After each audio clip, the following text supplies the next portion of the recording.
रुचिका जी। श्री हरि।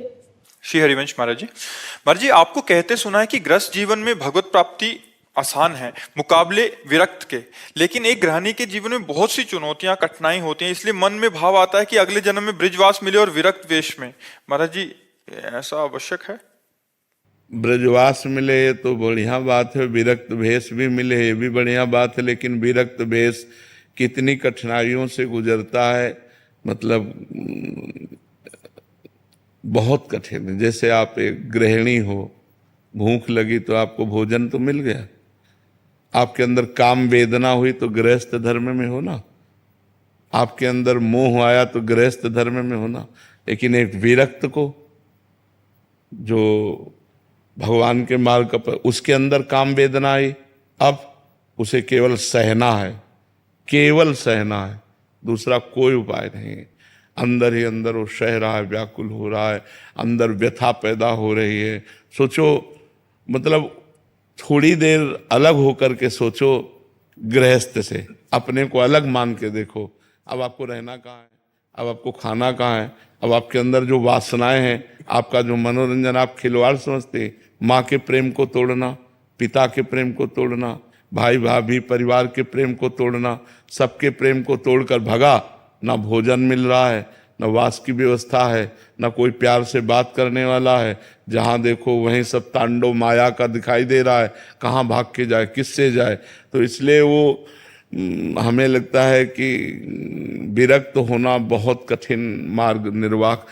साल दो साल हो, पूरे जीवन है, साल दो साल का नियम हो कि आपको ब्रह्मचर्य से रहना है, आपको वैसे रहना, चल जाएगा। पूरे जीवन नियम से रहना, मान लो 40 साल 50 साल संयम से रहा और थोड़ा सा गलती हो गई तो कोई मानेगा क्या उसको? गलत ही तो मानेगा उसको कि गलत है, ये गलत ही माने। ये नहीं मानेगा कि 50 साल से लड़ रहा है, आज कहीं फेल हो गया तो चलो क्षमा करो, आगे बढ़ो। तो विरक्त भेष तो बहुत कठिन वेश है, मतलब अगर सही ढंग से चले। अब इधर उधर खान पान वो बात अलग है, लेकिन सही ढंग से चलने में तो हमें लगता है गृहस्थी में एक जैसे किले के अंदर रहकर लड़ाई लड़ना और एक मैदान में युद्ध करना। तो मैदान में युद्ध है, खुले चौड़े पर मैदान में युद्ध है संत का, और गृहस्थी में किले के अंदर की लड़ाई है। काम क्रोध लोभ मोह मद मत्सर ये 6 शत्रु आक्रमण करते हैं, तो सारी व्यवस्था गृहस्थी में होती है। आप उनको भोग करके उनके प्रति घृणा करके निकल सकते हो, लेकिन वो ना भोगा है और घृणा करता है तो मन उसी में आसक्त हो रहा है, बार बार उसको विक्षेप पड़ता है, बार बार।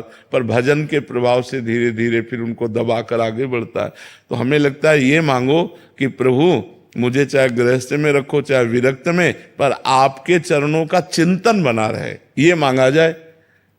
अगर भजन में मन है तो चक्रवर्ती सम्राट हैं अम्बरीश जी महाराज, और महाभागवत है, परम भागवत है। जनक जी महाराज राजा हैं और परम ज्ञानी हैं। तो हमें लगता है हमें भगवान से भजन मांगना चाहिए। गृहस्थ विरक्त जहाँ मन आवे तहाँ रखो, पर हमारा मन हमारा चित्त आपके चरणों में लगा रहे। क्यों?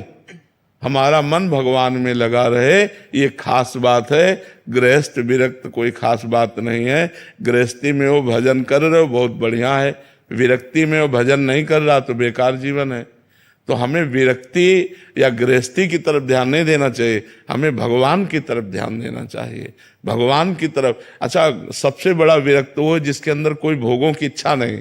आप अगर गृहस्थ में रहकर कोई इच्छा नहीं करती, पति की सेवा में, परिवार की सेवा में, पति की इच्छा का पोषण कर रहे हैं, हमारी कोई इच्छा नहीं, तो आप संत हैं, आप भगवान की प्रिय भक्त हैं। तो हमें लगता है हमें भक्त बनना चाहिए, भगवान का चिंतन करने के लिए, भगवान के लिए तड़पना, भगवान के लिए रोना, ये कहीं भी हो सकता है। हम अगले जन्म के लिए क्यों निमंत्रण दें? हम इसी जन्म में भगवान का चिंतन करके भगवान को प्राप्त हो। क्यों? इसमें ऐसा बोला जाता है कि तुम गृहस्थ में हो, तुम्हारा परिवार है, पहले उसको देखो। हाँ, तो अच्छी बात है, परिवार रूप में भगवान है, उनकी सेवा करना चाहिए। अब हम सुबह से लगे आप लोगों की सेवा में, तो हमारी भी तो विरक्त होकर के क्या हम कर रहे हैं? संसार की तो सेवा कर रहे हैं, तो तुम्हें भी तो परिवार की सेवा करनी है। विरक्त का मतलब थोड़ी कपड़ा रंग करके बैठ जाना, बैठना नहीं है। समाज की सेवा करो, भजन करो, संयम से रहो।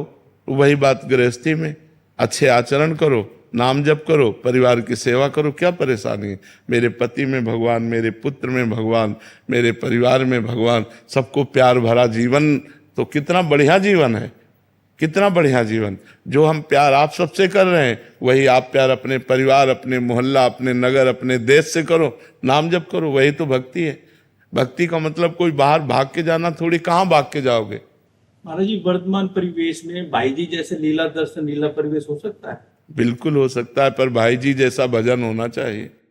श्वासोश्वास के अगर अभ्यास हो, हाँ, भजन। के शरणागत हाँ, कुछ बात ऐसी होती है कि कभी कभी भगवान के कारक पुरुष आते हैं। जैसे भाई जी हैं, वो कोई साधक नहीं है, वो कारक पुरुष हैं। लाखों लोगों को भगवत भक्ति में लगाया, लाखों लोगों को भगवत प्राप्ति का मार्ग दिया, आज भी दे रहे हैं, आगे भी देते रहेंगे। उनकी वाणी में अपार सामर्थ्य है। तो कुछ कभी कभी अवतारी पुरुष होते हैं जो भगवान के विशेष अंश से प्रकट होते हैं, विशेष भगवान उनमें पावर देते हैं।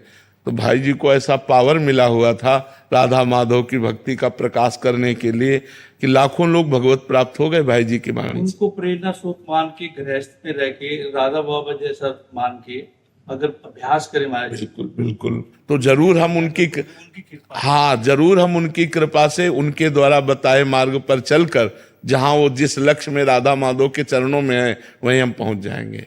अरे एक सत्संग में आपने कहा था कि आपने तेज साउंड में नाम का अभ्यास किया, जी, तो क्या गृहस्थ में, व्यापार में उसी लीला से स्वरूप अवस्था पा सकते हैं? बिल्कुल पा सकते, बिल्कुल बिल्कुल। अभ्यास करना, हाँ, अभ्यास करना चाहिए। आज भी हम अभ्यास में ही हैं, आज भी हम अभ्यास में ही हैं।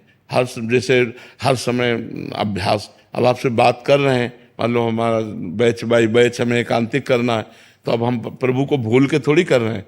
हम आपसे बात कर रहे हैं, हमको एक सांस भी अवसर मिलता है तो हम प्रभु की स्मृति में अपने को लगाने की चेष्टा। आज भी हम अभ्यास में हैं। अभ्यास योग युक्तेन चेतसा नान्यगामिना, चित्त कहीं जाए ही ना, केवल प्रभु में रहे, ऐसा जीवन भर अभ्यास करना पड़ता है। जी, 2 वर्ष पहले राधा वाटिका महाराज जी से शरणागति ली थी, जी, तो सतत अभ्यास है, सतत सत्संग आपका है, जी। किंतु कहीं कुछ रुकावट है जो आगे बढ़ोतरी? उन नाम के द्वारा नष्ट हो जाएंगे, आपको चिंता नहीं करनी, नाम के द्वारा नष्ट हो जाएंगे।